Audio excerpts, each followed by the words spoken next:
बेटा देखिए, हमारे पास संधारित्र की एक प्रॉब्लम आई है। इसमें हमें इसकी तुल्यधारिता ज्ञात करनी है, यानी सी का मान हमें क्या करना है, ज्ञात करना है। अब इस न्यूमेरिकल को कैसे सॉल्व करेंगे, सब लोग देखते हैं इसको। सबसे पहले इसको सॉल्व करने का मैंने आपको तरीका ये बताया है कि सबसे पहले सबसे छोटे परिपथ को हम सॉल्व करते हैं, और छोटे परिपथ में सबसे पहले ये देखा जाता है क्या किसी वायर में यानी तार में एक से ज्यादा संधारित्र लगे हुए हैं। अगर एक से ज्यादा संधारित्र लगे होते हैं तो उन्हें हम श्रेणी क्रम में सॉल्व करते हैं। बेटा किसमें करते हैं, श्रेणी क्रम में। और अगर बाय चांस ऐसा होता है कि एक वायर में यानी एक तार में एक संधारित्र है और उसके नीचे दूसरे तार में एक संधारित्र है, तो फिर उसको हम समांतर क्रम में करते हैं।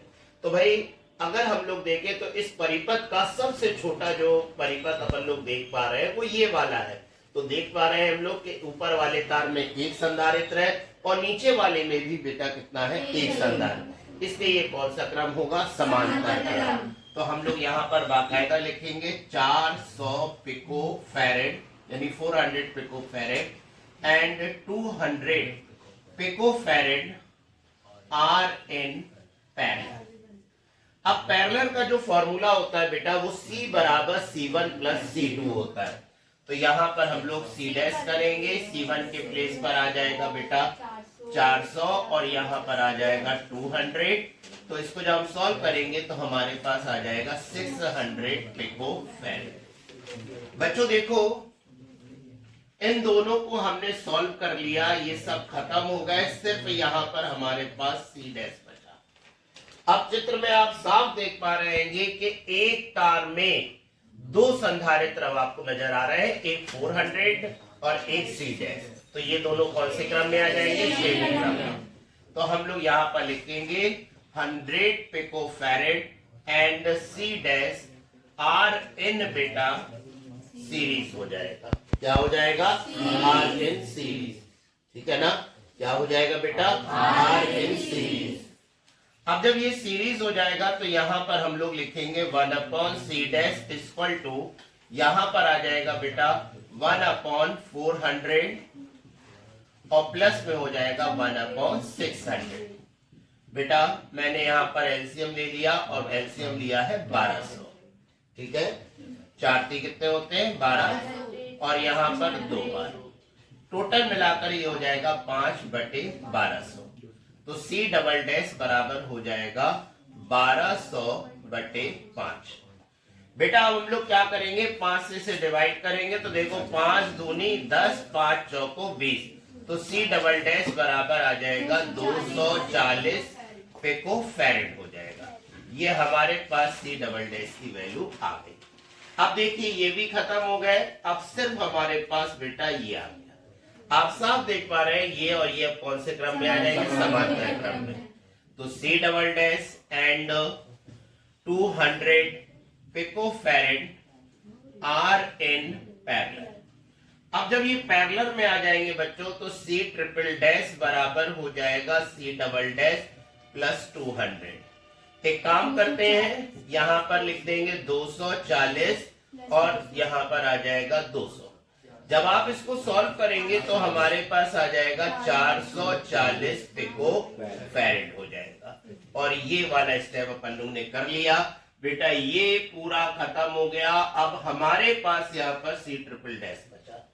देखो बच्चों, अब अगर हम लोग देखें तो ये दोनों कौन से क्रम में आ जाएंगे, श्रेणी क्रम में। एक ही तार में दो संधारित्र आ रहे हैं ना, तो अपन लोग लिखेंगे इसमें 400 pico farad and C triple dash are in series. आप लोग बिल्कुल मत घबराइए, यहाँ पर 1/C4 डैश इक्वल टू, बेटा ध्यान से देखना, यहाँ पर आ जाएगा 1/400 हो जाएगा और यहाँ पर हो जाएगा बच्चों ये 440 हो जाएगा। अब हमें इसमें लेना है एलसीएम। क्या लेना है, एलसीएम। क्या ले ले एलसीएम में, हम ये सोच रहे हैं इसमें हम लोग एलसीएम ले लेते हैं 176,000। ठीक है, बहुत बढ़िया, आप लोग ने इतना बढ़िया लिया है। मैं ले रहा हूं 4400। कोई दिक्कत किसी को? देखो भाई 400 से ये 4400 11 बार जाएंगे। कितने बार जाएंगे? 11 बार। और ये जाएंगे 10 बार। जाएंगे कि नहीं जाएंगे बेटा? अब इसके बाद देखो 10 और 11 21 होते हैं, तो यहां पर आ जाएगा 1/C4 डैश इक्वल टू 21/400, ये 4400। तो C4 डैश इक्वल टू हो जाएगा 4400/21 हो जाएगा।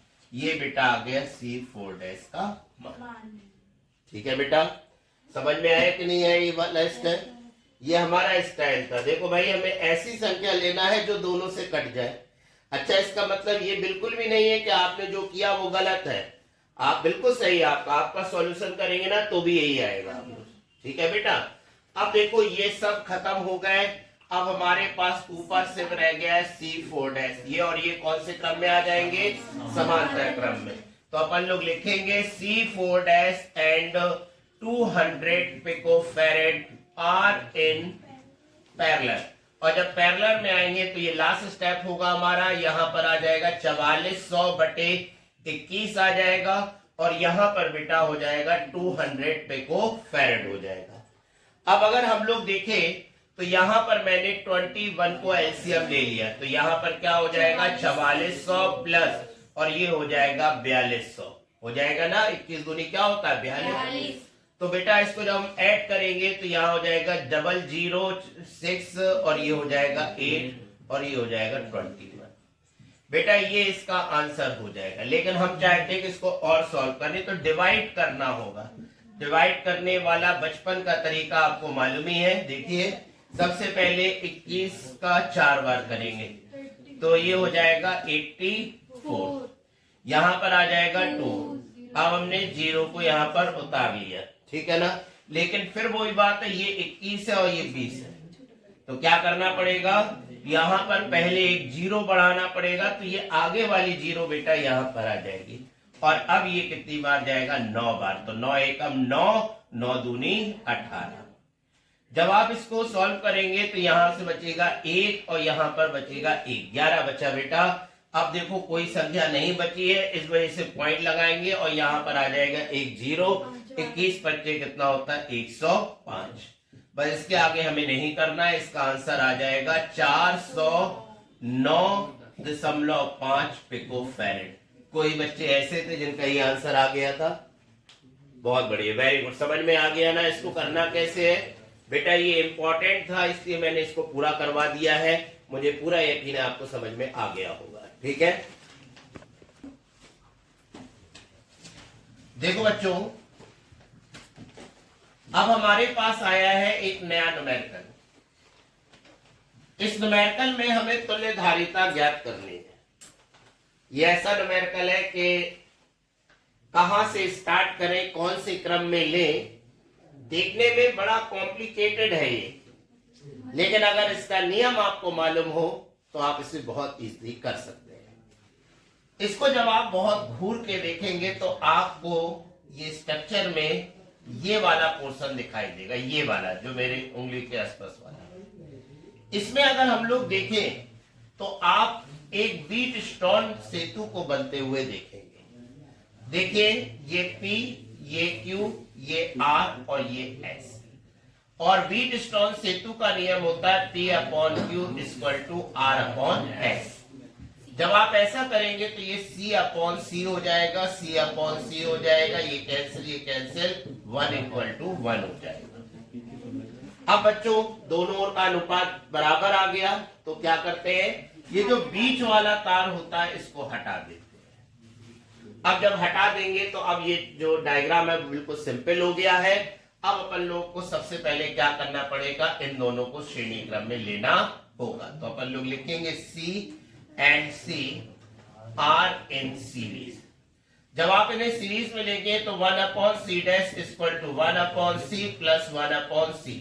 बेटा C को हमने एलसीएम लिया, 1 + 1 यानी 2/C। C' बराबर हो जाएगा C/। देखो बेटा ये दोनों कैंसिल हो गए, सिर्फ यहाँ पर C' बचा।